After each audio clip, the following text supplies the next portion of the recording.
आप कहाँ से हैं?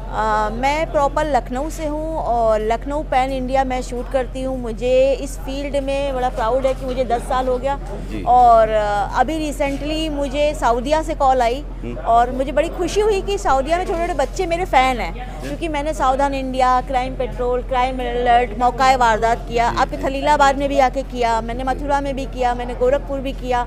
तो जो है मतलब इस तरह के क्राइम शूट भी मैंने किए हैं। इसके अलावा दूरदर्शन के हेल्थ मिशन, कृषि वाले भी मैंने किए हैं और हिंदी मूवी तो करते हिंदी करते मूवी में आपको बहुत अच्छा वो है जो है। हिंदी मूवी तो मैंने बहुत सारी करी हैं। कौन सी? सफाईबाज मूवी के पोस्टर में मैं हूँ। उसके अलावा ममफोड़गंज, पिंडदान, राम प्रसाद की तेरही, फैमिली ऑफ ठाकुरगंज, जबड़िया जोली और इसके अलावा मैंने अभी रिसेंटली मैंने करी है जहाँ चार यार करी है, वेब सीरीज़ अभय 3 करी है, ग्रहण करी है और भौकाल करी है और दौलतागंज करी है।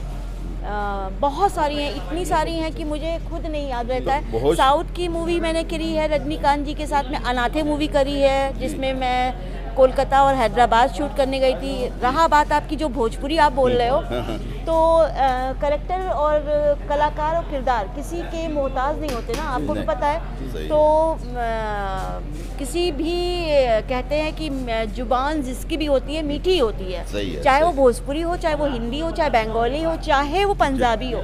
अगर वो कलाकार है तो वो कहीं बंद के रह ही नहीं सकता है। जैसे किरदार होते हैं, अब ये सफ़ेद कपड़ा है, ये सफ़ेद कपड़ा है, लेकिन इस सफ़ेद कपड़े में आप जितना भी कलर डाल दोगे तो वो उस कलर का हो जाएगा।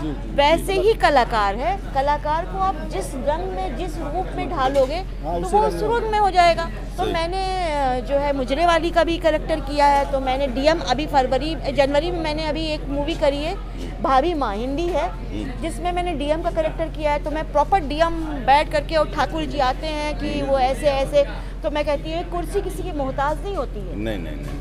और इस चीज़ से आप बिल्कुल निश्चिंत रहें, जो भी फैसला लेंगे हम वो सोच समझ के लेंगे। तो बहुत ही मतलब वजनदार डायलॉग्स होते हैं। और जैसे अभी आपने मेरा जज में देखा, तो जज में भी मैंने इसी तरह की डायलॉग किया है कि अदालत बिना सबूतों, बिना जो है गवाहों के निर्णय नहीं लेता है। नहीं, दोनों पक्षों को सुन करके ही अपना जो है डिसीजन देता है। अच्छा, ये मंजुल सर के साथ आपकी ये पहली है या इसके पहले भी कर चुकी हैं? मंजुल सर का मेरे को पहले भी 1-2 लोग थे जिन्होंने मेरे को बोला कि सर का है काम कर लो। किस्मत नहीं थी या कह दीजिए कि मौका नहीं मिला, तो मैं कर नहीं पाई। और अभी मेरे को पार्थ जी की कॉल आई कि मुझे नहीं पता था कि मंजुल सर का है। और मुझे मतलब जब बाद में पता चला कि वो इतने बड़े अच्छे डायरेक्टर हैं, तो जैसे पराग पाटिल जी का मेरे को सामने से कॉल आया और उन्होंने बोला हेलो। मैंने कहा यस सर, कौन बोल रहा है? पराग पाटिल बोल रहे हैं। कौन पराग? पराग पाटिल बोल रहे हैं। मैंने कहा कौन पराग पाटिल? आपको पराग पाटिल नहीं पता? अरे सर पराग पाटिल, यस सर बताएं। तो मेरी एक मूवी है खेसारी को लेकर के और ऐसे ऐसे है। तो मैंने कहा ठीक है सर, आप जैसा हो। तो उसमें उन्होंने बोला कि साउथ इंडियन लुक चाहिए। तो मैंने कहा साउथ इंडियन लुक में तो मेरा रंग तो फेयर है, साउथ इंडियन, हाँ फीचर्स मेरे साउथ इंडियन जाते हैं, लेकिन मेरा कलर तो फेयर है। तो साउथ इंडियन तो थोड़ा सा हल्के से डार्क कलर के होते हैं। बोले नहीं, मुझे यही लुक चाहिए। तो जो भी रहा, क्या होता है यहाँ पे बहुत सारे लोग ऐसे होते हैं कि डायरेक्टर अपनी सुनाना चाहता है, लेकिन बीच के लोग जो घुस जाते हैं, अरे सर उनको कहाँ ले रहे हैं, अरे हम आपको दूसरी आर्टिस्ट दे रहे हैं। उनके नखरे बहुत हैं, वो सेट पे जाती हैं, वो कहाँ जा पाए, अरे मैं मतलब सस्ते में ला दूंगा। सब यही सब है, यही दुनिया है। भोजपुरी जम रहा है आपको? भोजपुरी जम, देखो पहले तो मेरी बात ये है कि मैं अवधी से हूँ, तो मैं अवधी और भोजपुरी दोनों बोल लेती हूँ। मुझे जो स्क्रिप्ट दी जाती है मैं उसको पहले पूरा दिमाग में चढ़ाती हूँ। अच्छा, अवधी में और भोजपुरी में कौन सा ज़्यादा मधुर अच्छा लगता है? देखिए लैंग्वेज, वही मैंने कहा किसी की मोहताजी नहीं होती है, लैंग्वेज दोनों ही अच्छी हैं। आप कितने अच्छे से किसको कर सकते हो, क्योंकि भोजपुरी मेरी बहुत अच्छी नहीं है, तो इसलिए मेरी डबिंग की जाती है। और जहाँ होता है तो मैं उसको पहले अच्छे से कैसे उसको फ्लोइंग है वो पहले सीख लेती हूँ, फिर उस डायलॉग को मैं डबिंग करती हूँ। अच्छा, अभी आपने बताया कि भंसाली जी के लीला भंसाली जी के उसमें करना चाहती हैं। हाँ, तो मैं क्या आप सभी लोगों से चाहती हूँ और मैं विश चाहती हूँ जी। आप सभी लोगों के माध्यम से जी। कि मुझे अभी एक ऑडिशन हीरा मंडी के लिए आया था, अरे मामी जान के लिए। तो जी। मैं ये चाहती हूँ कि ऑडिशन तो मैंने बना के भेज दिया है और वो शूट होना है अप्रैल में। जी। तो मैं ये चाहती हूँ कि आप सब लोग मेरे लिए प्रेयर करो और जी, मुझे जी, जी, मामी दुआ जान का है, दुआ मुस्लिम है, कैरेक्टर दुआ है, मिल दिल जाए। से दुआ है। और हम संजय सभी लीला की। भंसाली, अरे वाह, संजय लीला भंसाली में मेरा फेस दिख ही जाए तो आप लोग सोचेगा अरे इस बंदी के साथ मैंने देखा था। मैं बहुत बोलती हूँ। मैंने किसी को बोलने नहीं दिया ना। नहीं बोलने दी।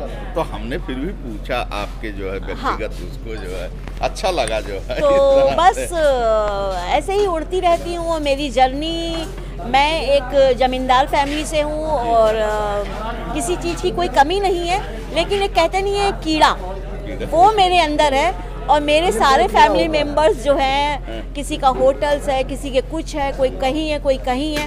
तो मेरा खुद का अपना गेस्ट हाउस है, मैं खुद की एक ओन बिजनेस वूमेन हूँ, मैं खुद चलाती हूँ और हस्बैंड का अलग बिजनेस है मेरा।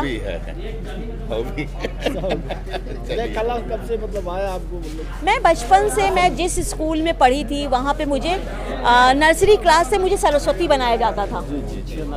ये देखिए, हाँ, तो मैं सरस्वती बनती थी और उस समय से वो जो कीड़ा गुस्सा स्टेज का, लखनऊ में रविंद्रालय बहुत बड़ा एक ऑडिटोरियम है, वहाँ पे बड़े से ऑडिटोरियम में मेरे को बीच में बैठाया जाता था। शुरुआत वहीं से होती थी, सरस्वती वंदना से।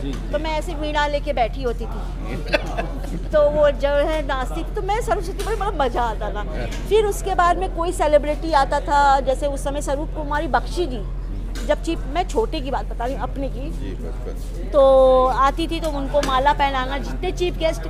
तो मैं एक तरह से देखा जाए तो सारे सेलिब्रिटियों को सबसे मिलना, सबसे जुलना, वो जो स्टेज का मेरा पहला कदम नर्सरी से स्टार्ट होता है, उसके बाद वो जर्नी मेरी चलती जाती।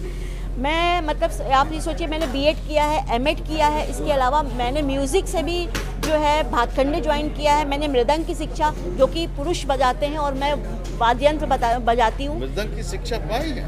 मैं भातखंडे से हूँ, मैंने मृदंग बजाती हूँ। मेरे गुरु हैं रमाकांत पाठक जी और राज खुशीराज जी। इसके अलावा मैंने फोक डांस सीखा भातखंडे से, मोहित सर से, और मीरा दीक्षित मैम से कथक सीखा। और मालिनी दीदी के साथ में मैंने स्टेज परफॉर्मेंस भोजपुरी स्टेज पे किया है।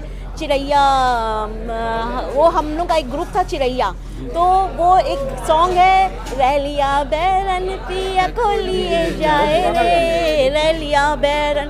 तो मेरी जर्नी ये है कि मैं टोटल समर्पित हूँ कला के लिए। और कला एक ऐसा मोती है कि अगर एक एक कला के मोतियों के मनके को अगर जोड़ा जाए तभी माला तैयार होती है, तभी आर्टिस्ट परिपूर्ण होता है।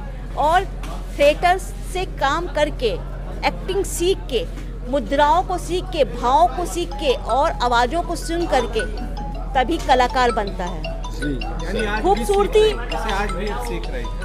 खूबसूरती से कुछ नहीं लेना देना है भाइयों, आपको अपनी मेहनत से सीखना है और लगन से उसको उतारना है। कोई चीज़ सीखना है तो आप देखिए कि सब्जी वाला कैसे बेच रहा है, सही है। भिखारी कैसे भीख मांग रहा है, क्योंकि ये आपको अगर एक्टिंग में करना है, एक्टिंग आनी बहुत ज़रूरी है। तो आप सभी को प्रणाम। मैं राखी जायसवाल, लखनऊ से। जी, बहुत थैंक यू।